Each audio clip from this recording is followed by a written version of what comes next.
All right. Well, good evening, good afternoon, good night. Whatever time. I have no idea where you are at in this world to be able to watch this. But I am so. I guess I say all the time I'm excited. If people go, well, why are you so excited? Well, because I get to talk to people that are making a difference in the world. And I'm not just trying to say I'm excited because that's what I truly am. I'm honored. I'm excited. I'm having fun as I'm doing these.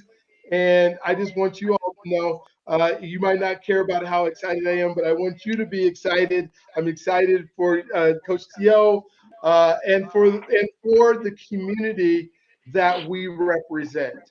And the reason is, and I don't know if I told you this, T.O., we've had several conversations, but the reason the Journey to Freedom podcast exists is because I went to a trust leadership conference in Minnesota.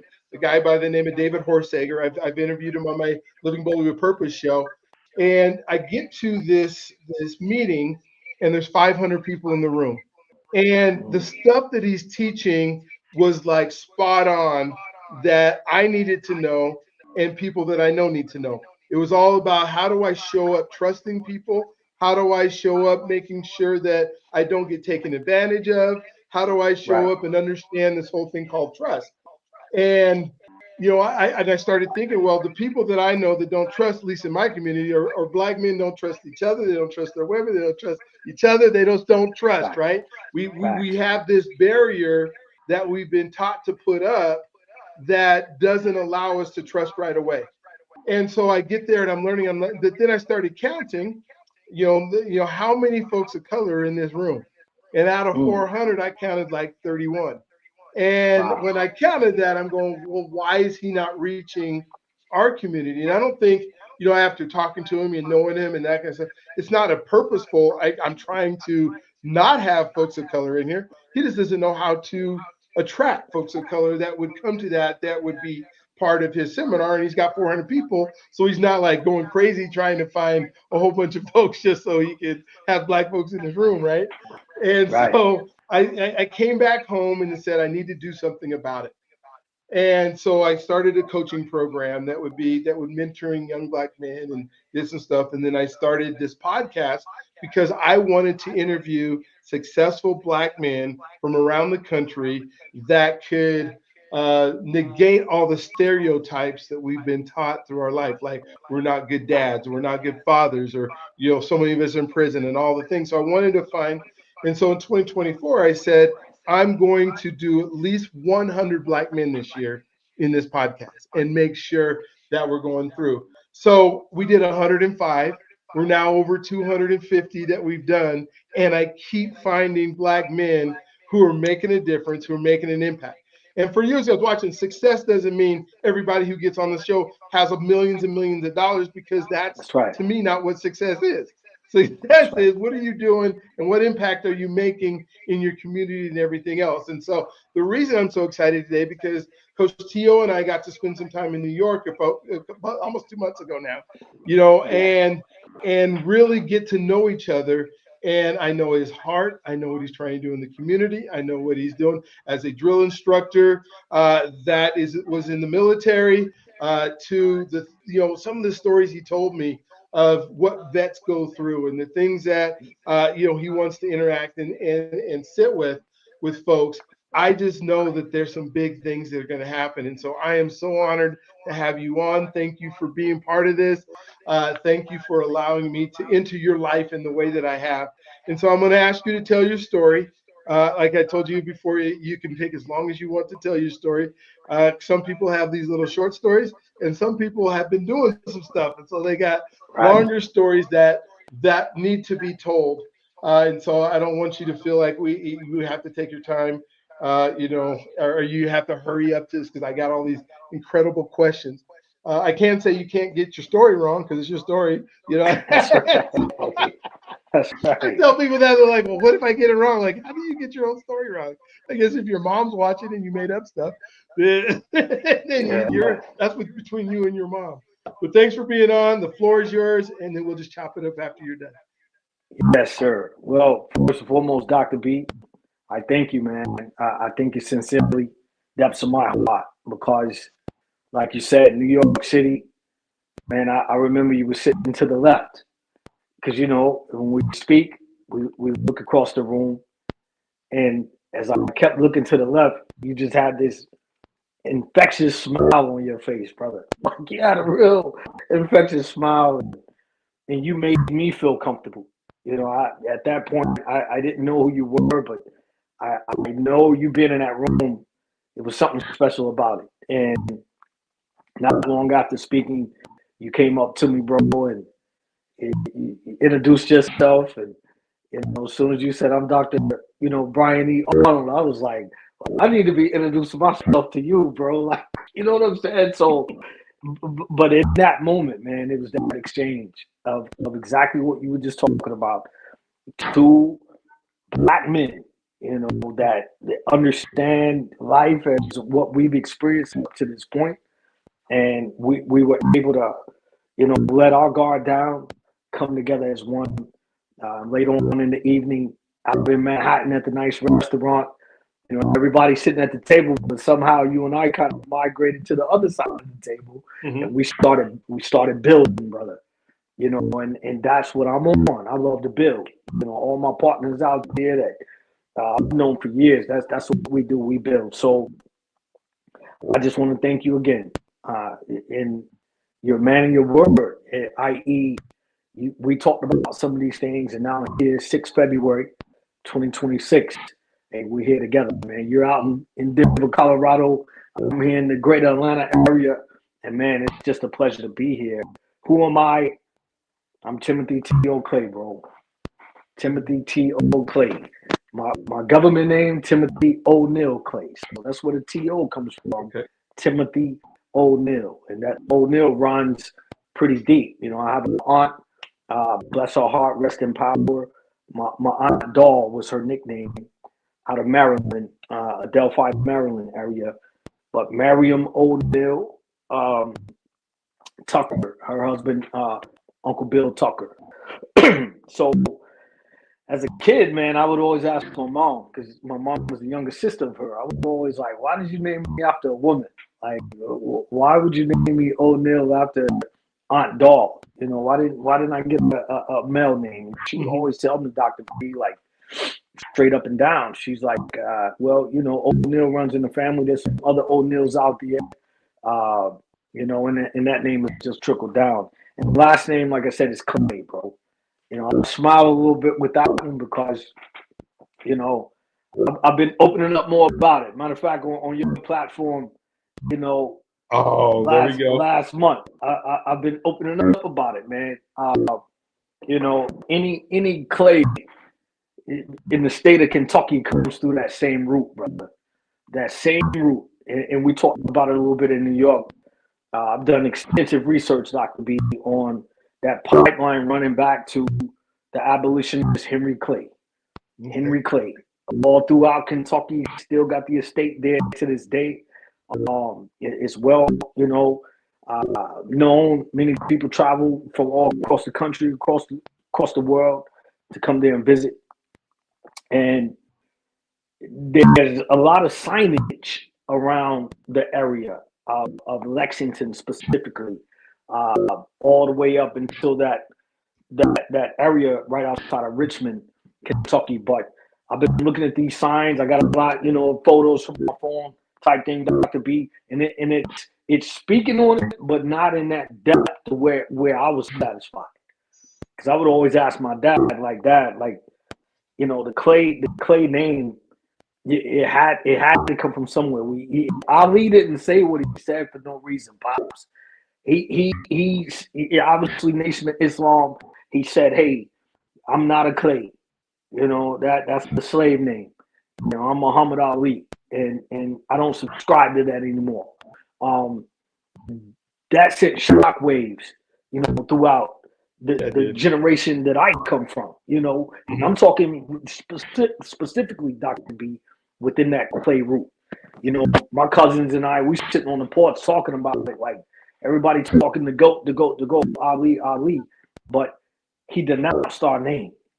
Yeah. He denounced our name, bro. Like that, that took me on a trajectory to where I really started, digging into Ali from a different manner. I'm not talking digging into Ali as in giving a little speech at school and stuff like that. No, I started asking around. I started asking family members.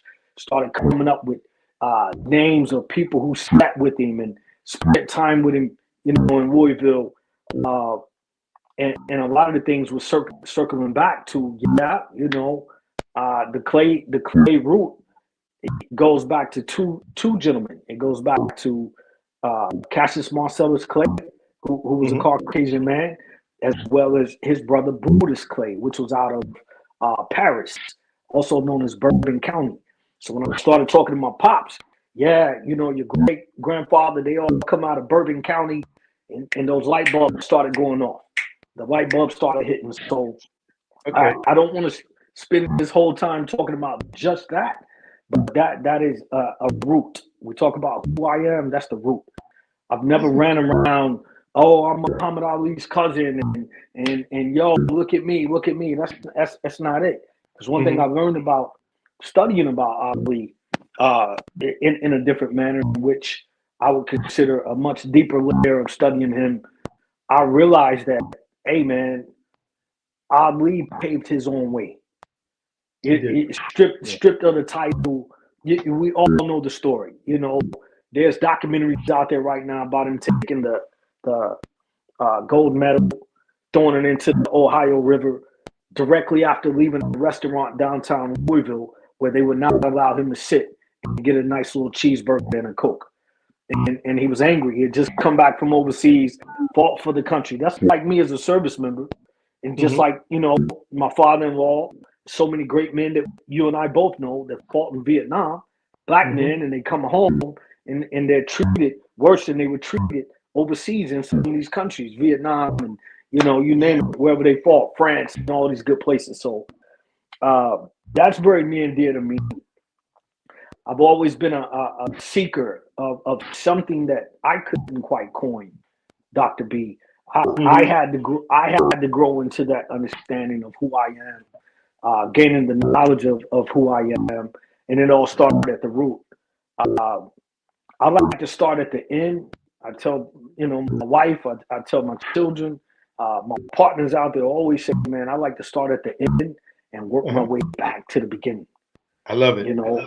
Yeah, I like that, Dr. B, because what that does, that it gives that navigation a reality, and as a Marine, I can promise you, man, one thing that we take very serious as United States Marines. I'm sure the Army does, other branches, whatever, but as a Marine, I can only speak on being a Marine, and we take that compass, and that compass, Dr. B, when you lay it out there to shoot that initial azimuth is what we call it.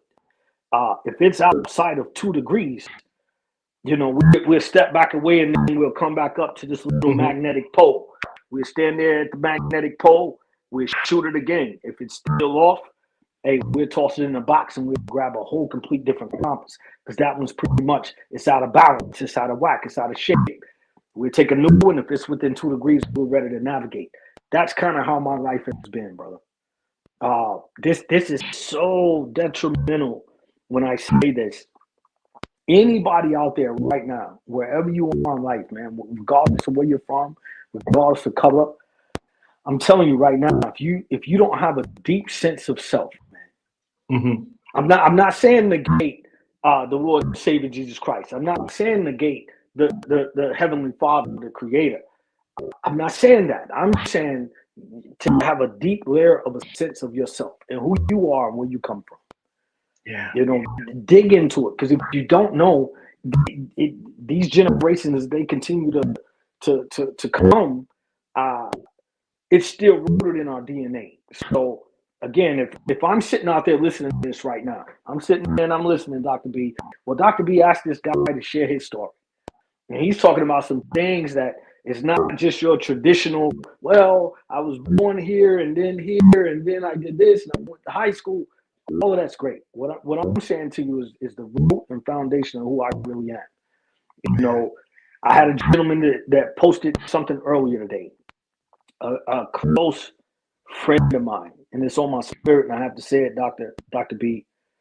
He just posted, when he said it, I'm paraphrasing, but he said, "Hey man, I usually don't post about the political type stuff and all of that, but I have to speak on this because I feel disgusted right now."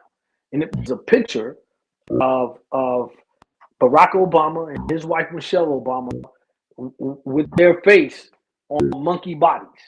Oh no. Yeah, it's out there. It's out there right now. Whether it's AI generated or whatever. Hey, all I know is this says Donald J. Trump, President of the United States of America, on X. And the way he's speaking on that, he's basically saying, "Hey man, I grew up in Eastern Kentucky, man. Just like you said, walking in that room, there's a small, minute aspect of African American people up in that area in which he grew up, and that area in which he grew up, it's known." And he said, "Man, as a kid, I understood when I looked in the mirror who I am and what I look like, and I also understood when I walked outside of my home how I was treated. But it didn't stop him. His journey to freedom has been a success. He's been a Division I college basketball coach. He's also a prominent high school coach right now with one of the best teams in the country. Solid as could be. My brother Murray Garvin. Shout out to Murray, coaches at Frederick Douglass High School. And just looking at the comments, Dr. B, oh my goodness, man. It is Caucasians, it is African Americans, it is Spanish, it is other. All of those comments, man, this hurts my heart to see this coming from, quote, this individual. So Yeah. I look at that, and the only reason why I'm bringing it up to this point right now, Dr. B, is because we operate in a space, brother. We operate in a space, man, where we're constantly giving. We're sharing our story. We're talking about our life. We're showing up on these screens. We're going live. We're not afraid to voice out to the people. We're bringing people into events and things of that nature. And we're all giving. We're all pouring. We're not looking at certain specifics of, well, I'm going to give more to this individual versus what I give to this individual. So, again, it's the root. It's the foundation of who I am. Serving in the military for 23 years, United States Marine Corps. I was told before I left home, do not do that. That's not a place for a black man. Black men don't need to be in no Uncle Sam's Army or Marines or Navy. I was told that. But here's the kicker, Dr. B. I was told that by individuals who had never stepped foot in anyone's uniform, particularly branches of service. Yeah. So again, it's kind of what you said in the beginning. Why, as black men, do we not trust anyone?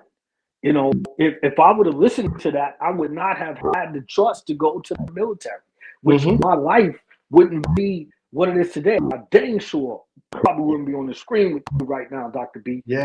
Because when we get into some of the details of my life, again, man, from drugs to running the streets to being addicted to drugs to living out in the streets, it's real. Shout out to E.T., the hip hop preacher, man. He may see this one day, he may not. But the myriad of people out there that know who he is, I shout him out because he's not afraid to say, "Hey, man, I was eating out of trash cans. I was homeless. I was in the streets. I got his book over there, UOU. He goes into depth about it, but he came up out of that thing. He got back up.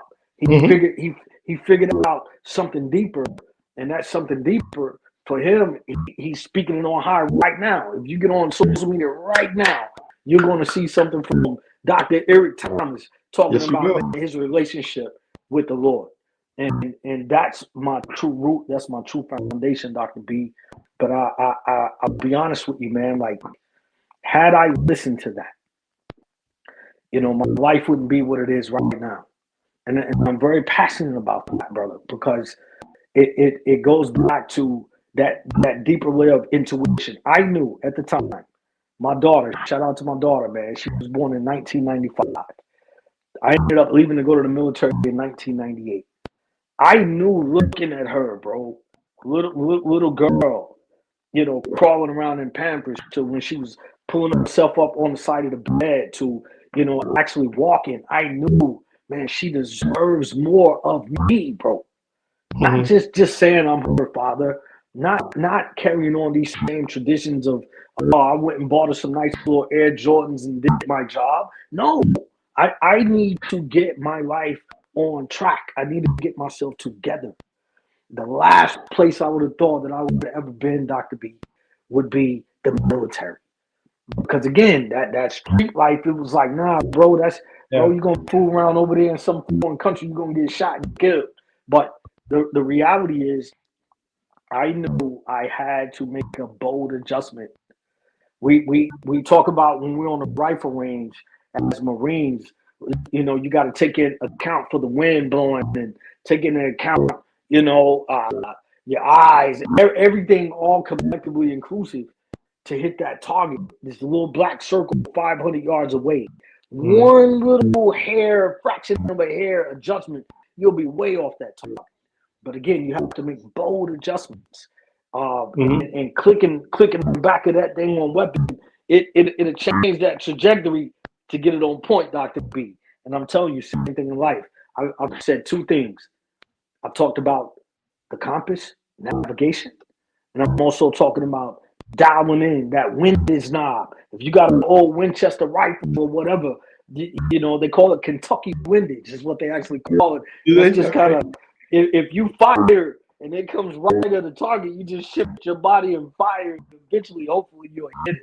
But all I'm saying, Dr. B, is when I think of my life and what I want someone to know about my life, uh, I'm here right now. I'm present in this moment. I'm Mm-hmm. on with Dr. Arnold, and man, Dr. Arnold is a high-powered individual. I'm a podcaster myself. Uh, I host shows. I'm going to bring you on the light bulb lesson, Dr. B, so you can share.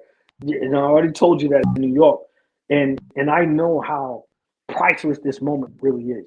Mm-hmm. I'm still in the mood and the mode of how can I help someone out there that's listening. How can I help you? How can Dr. B help you? I promise you, we can help you because hey, every single day we're waking up, and this is what's on our trajectory. Is hey, the message in my life is the message. Like I said, I'm bona fide. I'm honest with you. Still to this day, I'm a drug addict. I just do not use. I have not used in 29, almost 30 years. I have not used. 30 years ago, I was using heavily. I was running with the crowd. I was following the trends. I'm out in the streets, wilding out, doing whatever. And I'm a PK. What is a PK? I'm a preacher's kid. They say we're the worst. Yeah. I can promise you. I can promise you. Yeah. Hey, I lived at a certain time in my life that yeah, I was the worst. But who was I hurting the most? I was hurting myself and my internal family. And like I said, looking back at baby girl, 1996, Mm-hmm. I'm looking at her like man, she's 1 year old.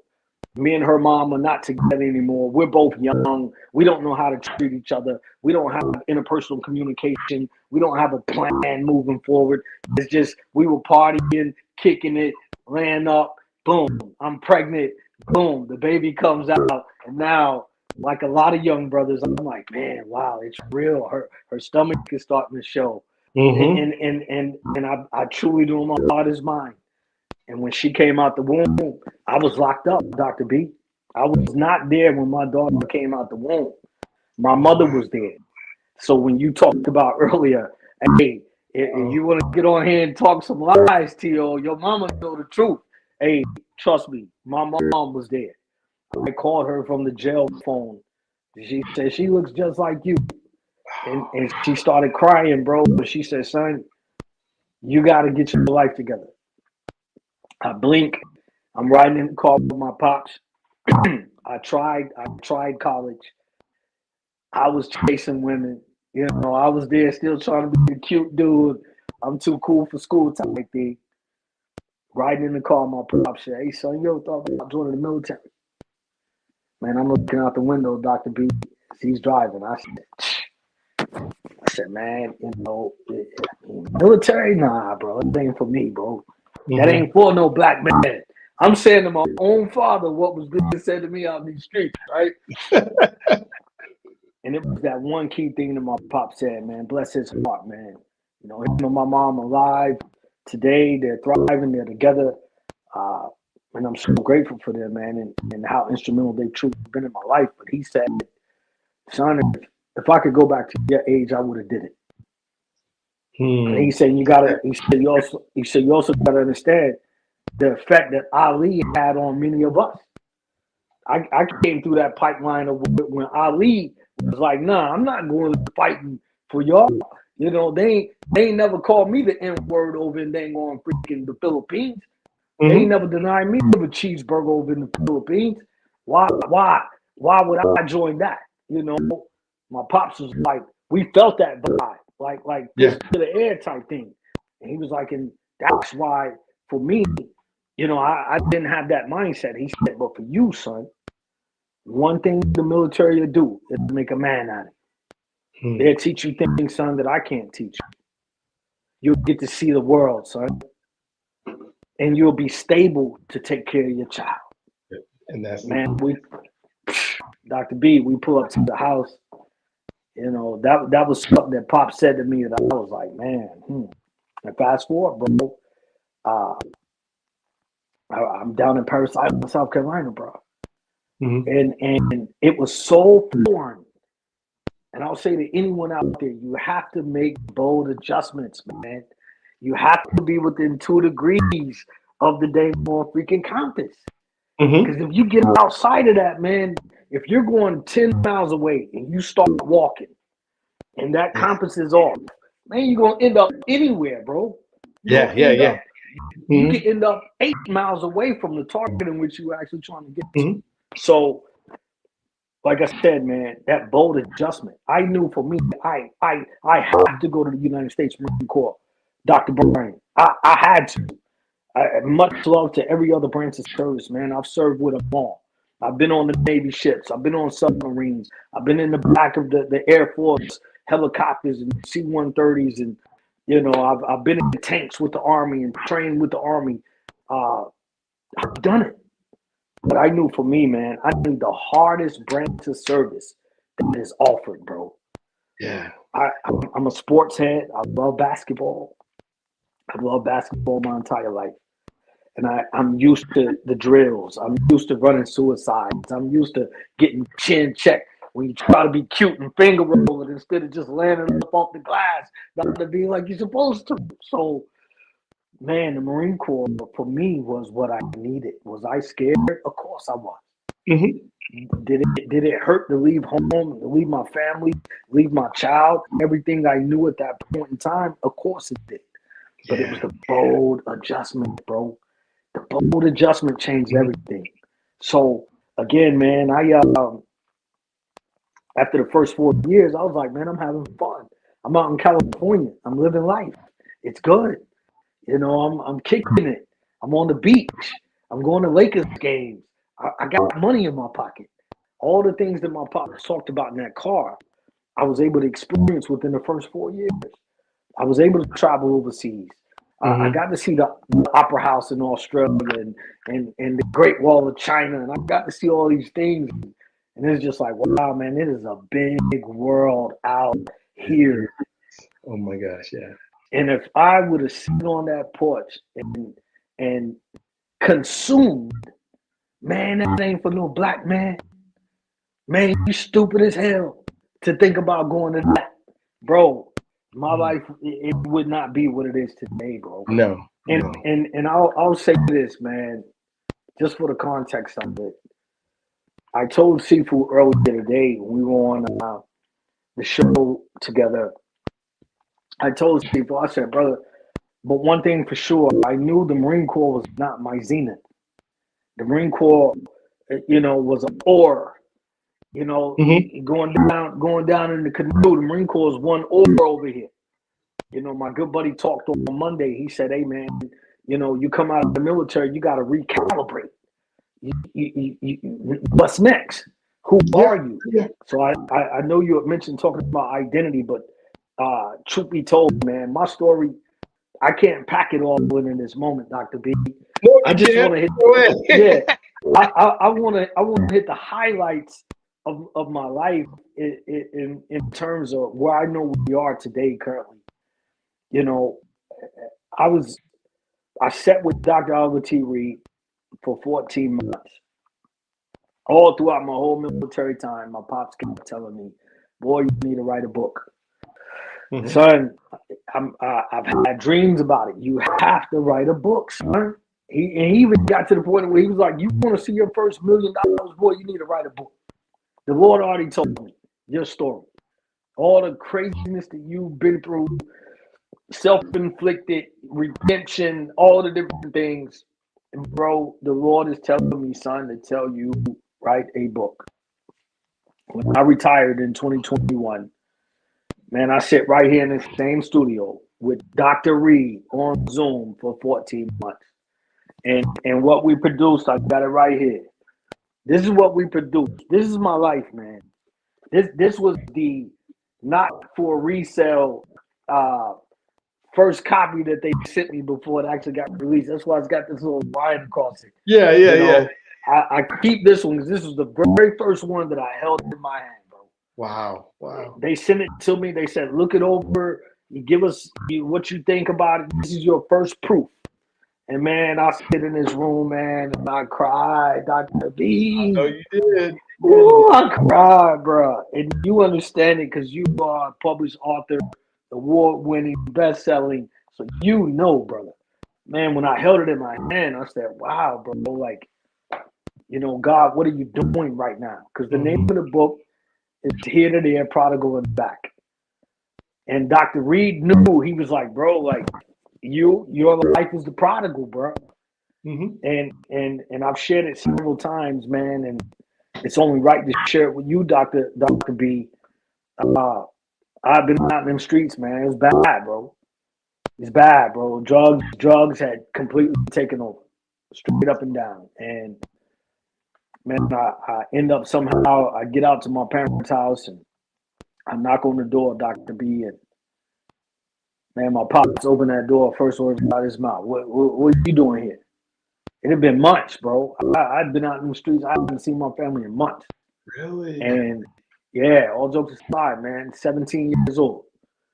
And my pops like, man, what are you doing here? And for the sake of time, he was like, hey, you're not coming up in here. Mm-mm. You're not welcome here. Go back out there where you want to be. And obviously, leading up to that moment, so many things had happened. I'm stealing from them. I'm telling them I'm gonna be somewhere and nowhere to be found. All the things that come along with that addictive behavior, bro. I Mhm. lived Yeah. it, and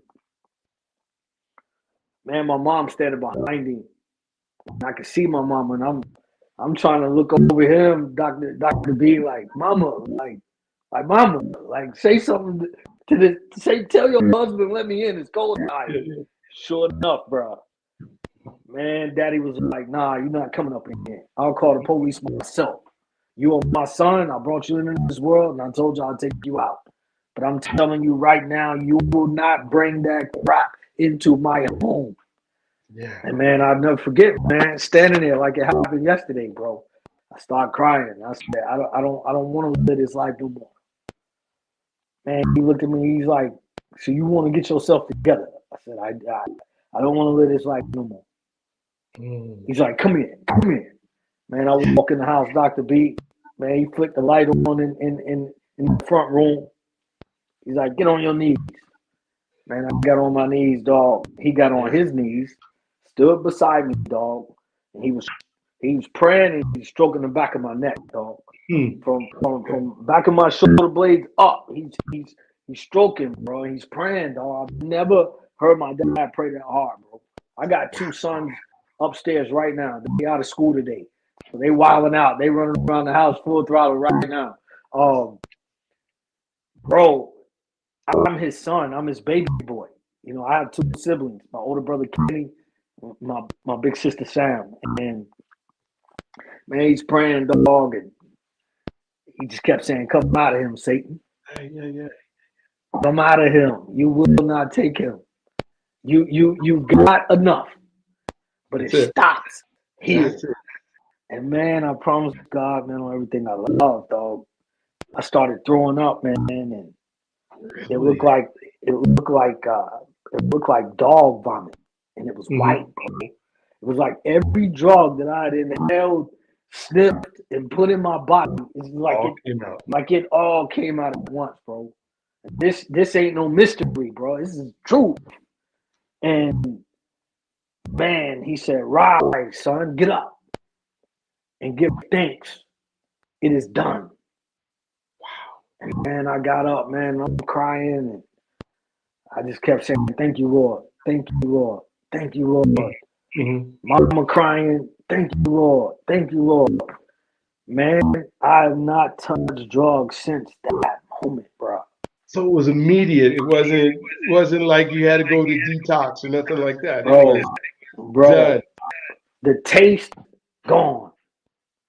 The desire. Now, let's be real. Triggers are triggers, bro. Of course, yeah. But when the triggers have come, the first thing that pops in my mindset is that moment. A trigger can come, bro, and the first thing I think is him praying, stroking the back of my neck, bro. Mm. And it's like, wow, man, like I know the power of God, bro. Like that is the power of God. It ain't just the power of pops. It was No, the no, power. no. It was the Yeah. yeah. It was the power of God, bro. It gives me chills when I think about it because he believed. That man been walking for the Lord, man, as from the day I came out the womb. Mm-hmm. If I call him right now and say, "Dad, I'm having a horrible day. Uh, just a lot going on," you know, he's gonna come with something that is gonna fix my eye back on that sparrow, bro. Mm. So What I've cool. learned over time with my dad too, because he's been preaching 55, 60, 70 years, somewhere way up in there. Mm-hmm. What I've learned with him is as I grew and developed as a man, just like Ali, I would always tell him, like, "Dad, I've seen the world, bro. I've seen things that you have not seen. Doesn't make Yeah. me better than you. Doesn't make me smarter than you, more knowledgeable than you. But I've traveled extensively, Dad. Mm-hmm. I've been to places that I were able to physically see things that that sharpened my relationship with the Creator, with the Lord, with all my heart, mind, and soul. Mm-hmm. Just like right now, man, the Buddhist monks walking from Fort Worth, Texas to DC, they're almost there, bro.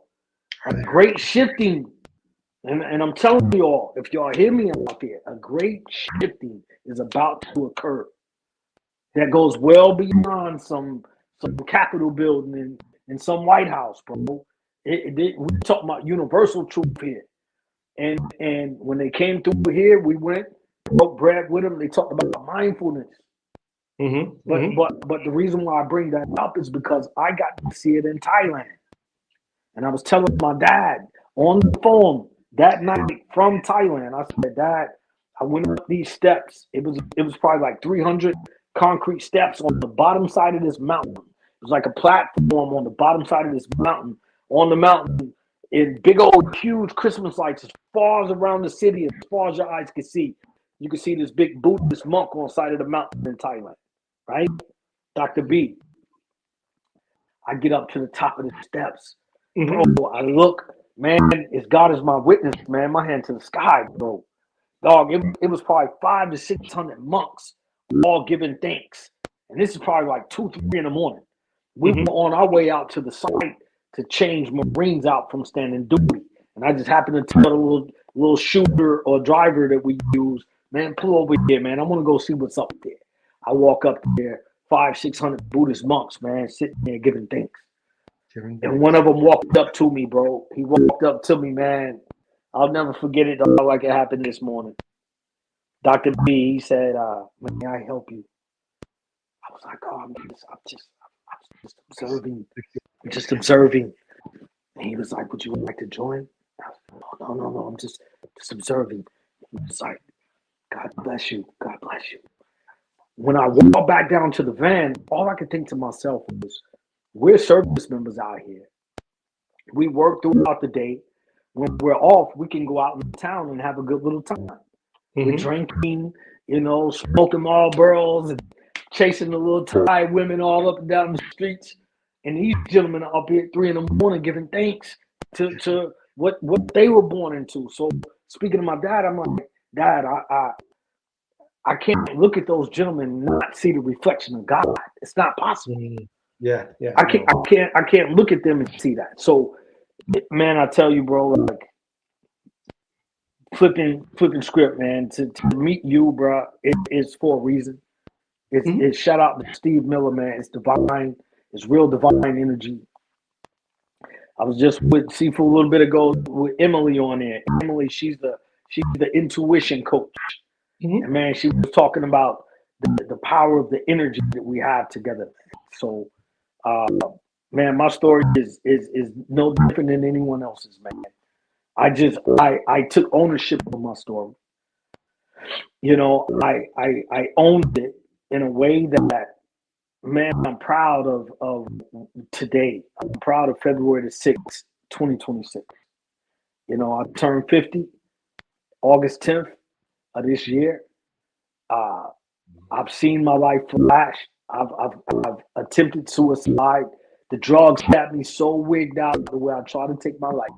Wow. I swallowed about 48 blood thinner pills. I prayed first, though, Dr. B. I did. I got on the side of the bed, got on my knees, I prayed, and I told the Lord, I don't want to live like this anymore. And I remember getting in the bed, bro, and I laid there on my back. And man, I felt that out of body experience, brother. I felt it. That's why it means so much to me now when I hear of people taking their life, man.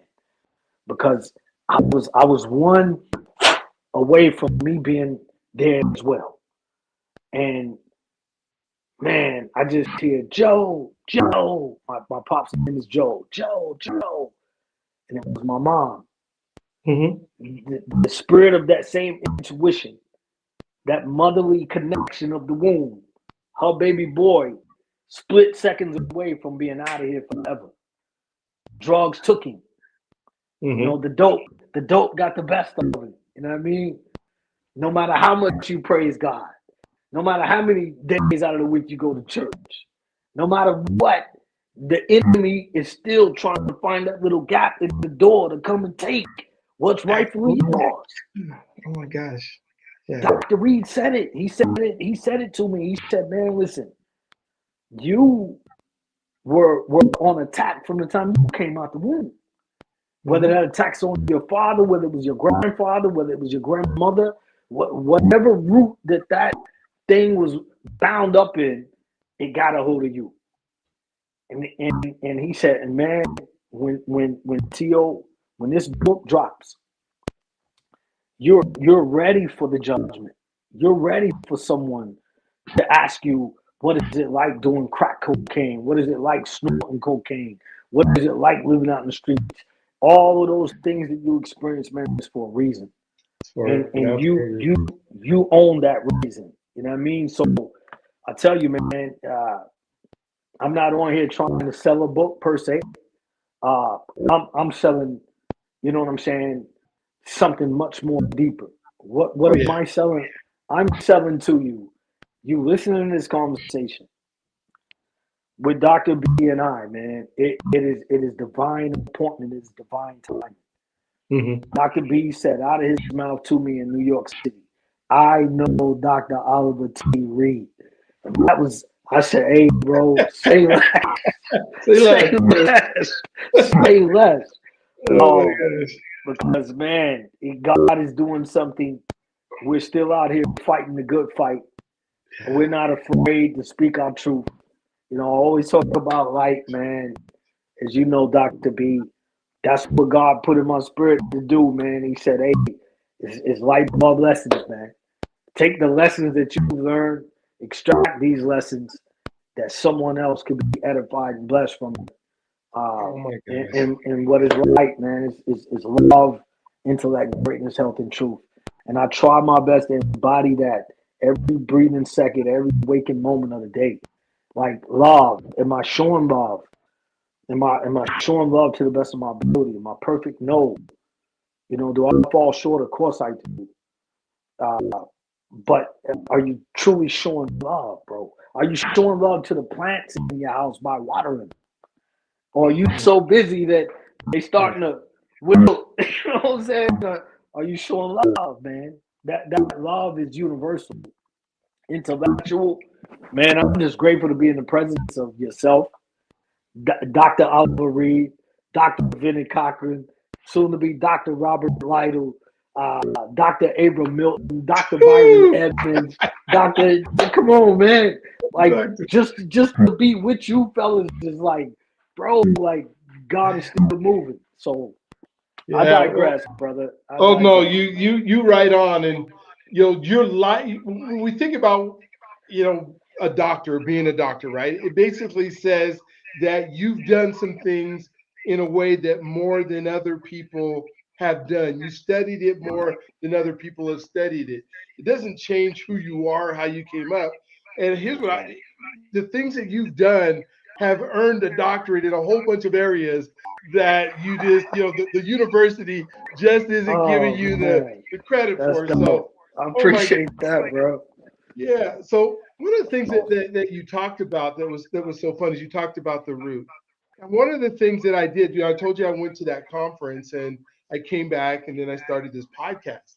But then, a couple of years ago, I said, yeah, I'm going to start taking a group of black men down to Alabama so that they can really experience what the root, because I grew up in Colorado. So you grew up in the South, so you kind of understand a little Yes, better than I could.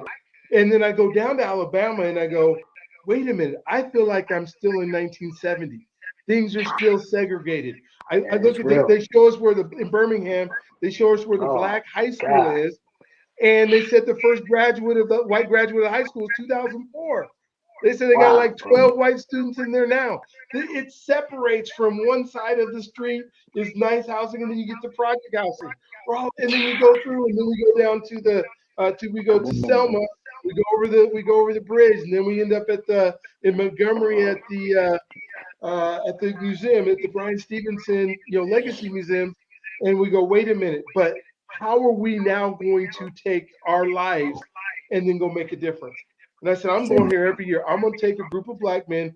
Last one we did 18 black men with 9 white folks that were there, and we're talking about transformational. Now I understand my roots. I have a lady who was, one of the kids who got done with the fire hose and got school, and oh my gosh, and so now to come wow. back and go, all right, so now this is your community. What are you going to do in your community? How are you going to lead in your community? I have some of the folks that are doing legislative stuff now. I have Yes, some folks that are teaching in schools and and saying, okay, wait a minute, the root is so important. it And is, then to bro. see you go, I got in the military, and then I got to see the world. I got to see the Buddhist monks. I got to see, some of probably the worst part of our society that's there. Yes, yes, Yeah, yes, go, wait a minute. What does God have prepared? And I'm telling you right now, you're 50, and God's got so much bigger for all of us. I'm that's right. 60 and can't wait for the next 20 years of my life.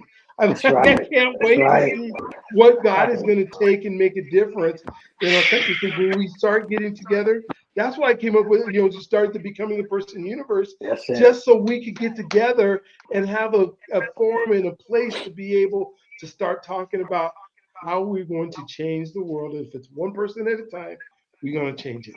And so That's when you it, talk bro. about your identity, one of the things, yeah, I get at least one question in here because you Yeah. talked about being a dad. And we know how important it is for our kids to have dads. I don't think anybody's ever arguing it, but you kind Right. of alluded to it. What does it mean to be a dad?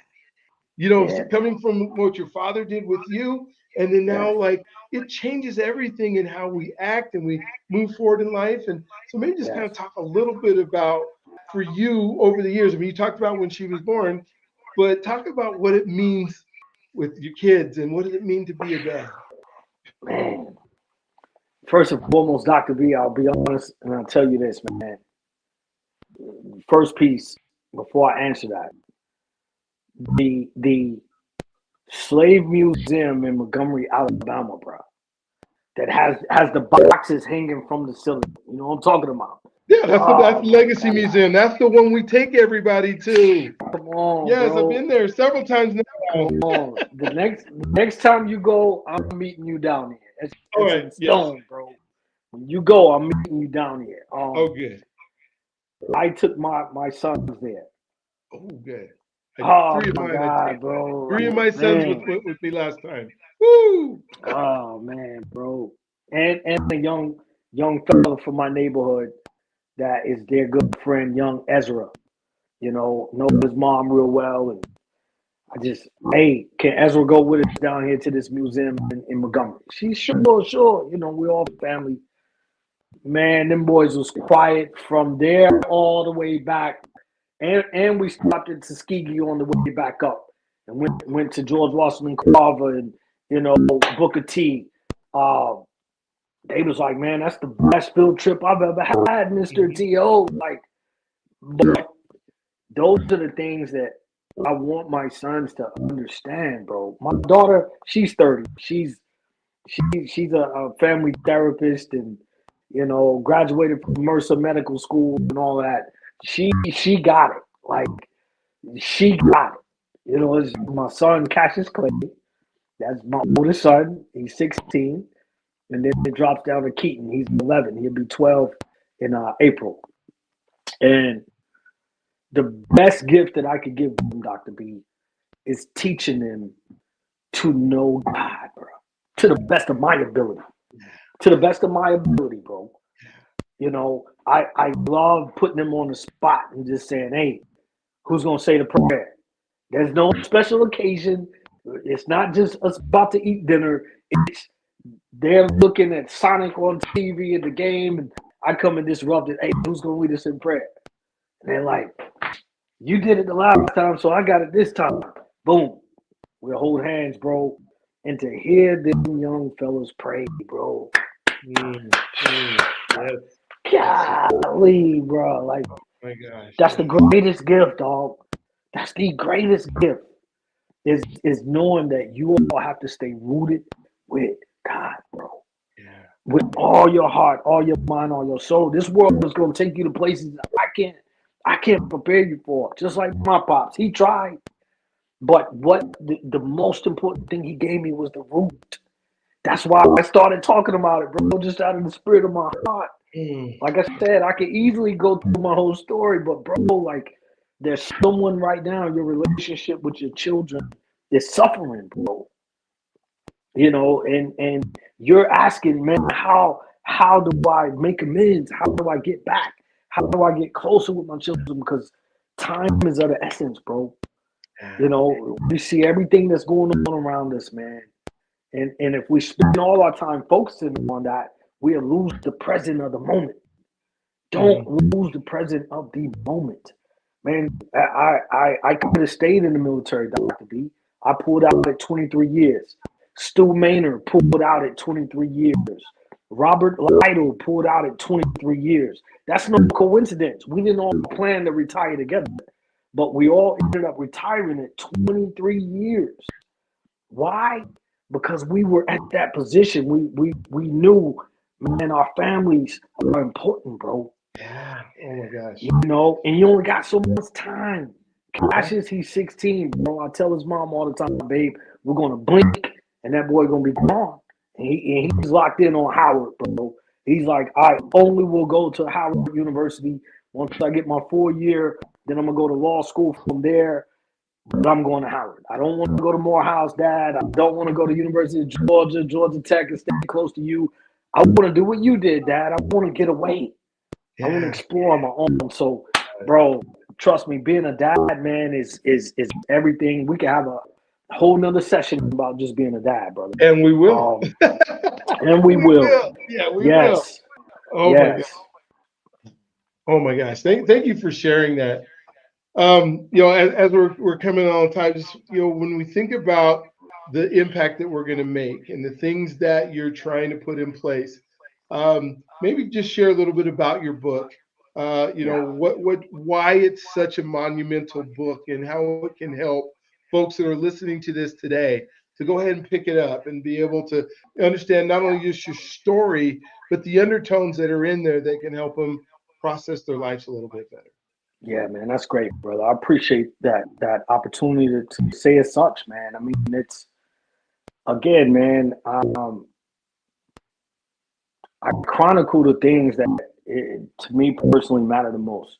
Mm-hmm. The number one overarching theme is, man, that relationship with the Creator. You can still be cool, you can still be fly, you can still dress fresh, and just be yourself. But man, the true real play is, man, your relationship with God, man. Are you committing? Are you getting in that quiet space and really stopping and finding that good commune with the Creator, with the Heavenly Father?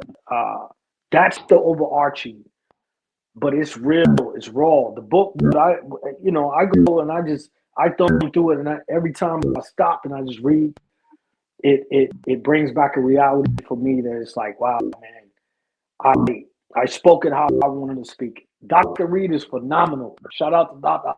Reed. He's phenomenal, man, in what he does. And 14 months, we were sparring. It was like, bro, it's got to be in my voice. Nobody speaks like I speak.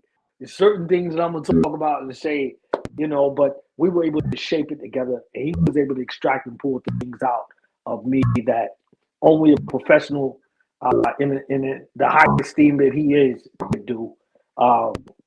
You could get it on www.lightbulblessons.com, lightbulblessons.com. Or you could type it in, hit it there, prodigal and back, Coach T.O. Clay. It's going to pop up, man. It's out there. I would love for you to get it from lightbulblessons.com. That's my website, because I can make it personal. I got a couple right here, to be honest. Mm-hmm. I'm going to go ahead and pull them out just on the strength. I got these wonderful ones right here. You know what I'm saying? These right here are special. I got. There is no Tiger, Dr. Brian Arnold, relationship versus AI, and B do have the undeniable, unmitigated, undisputable, ultimate success formula, man. And I was able to get these from Dr. B. Dr. B signed them for me, man. He signed them, I'll read it right now, man. T.O. Let this one sink. It's probably hard to read my writing. If you take a boot any of these concepts, know that it is straight from God. I can't wait to see what he does through us, brother. Much love, Dr. B. And that's, as you can see, it's physically signed, man. So these here, bro, like I said, it's all about, man, taking care of one another.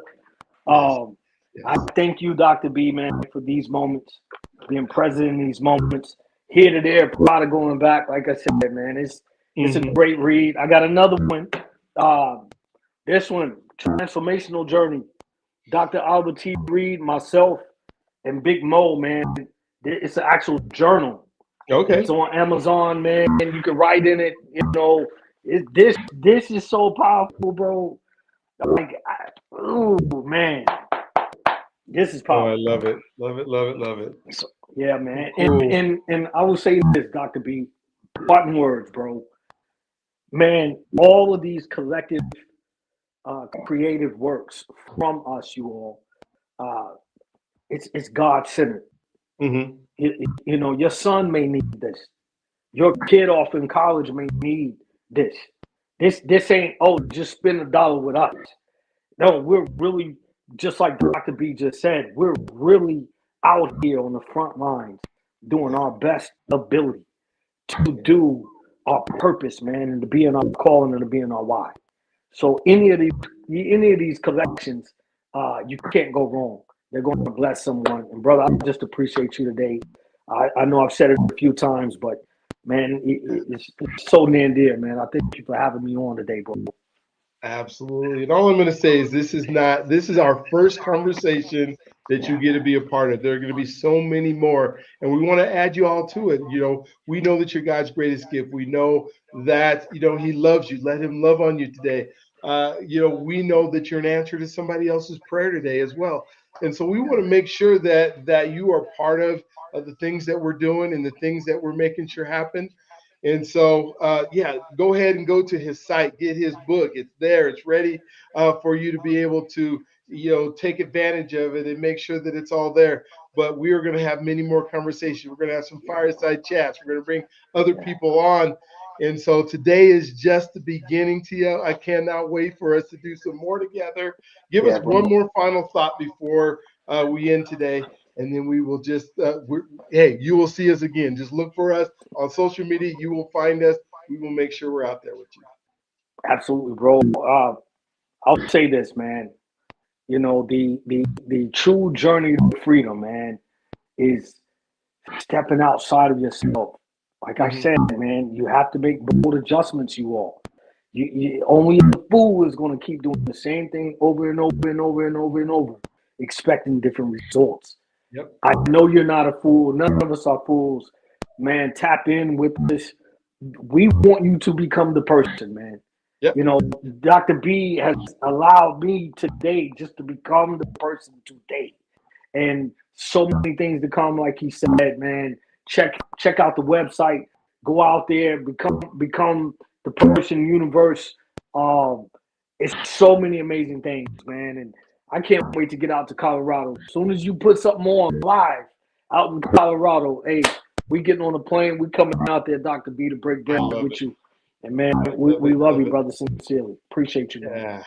Yeah, and you will see both T.O. speaking at my next event. I don't know what day he's February 6th day, but on February 21st, we're doing 21st, Becoming that's Through right. Action 2026. If you go to becomingthroughaction.live, you'll be able Yep. to register an event. The event is free. We have 20 speakers that are doing some phenomenal stuff. The folks that we have brought on, you talked about Stu, you talked about Steve, you talked about some of the folks Yes. that will be speaking. We're doing it every third Saturday of the year in 2026, and so Wow. you will Powerful. be able to partake, be enabled to just enhance your life. And so, thank you for being on again. We will talk to you guys on the next one. Have a phenomenal, incredible, wonderful day. We'll talk to y'all Yeah. soon.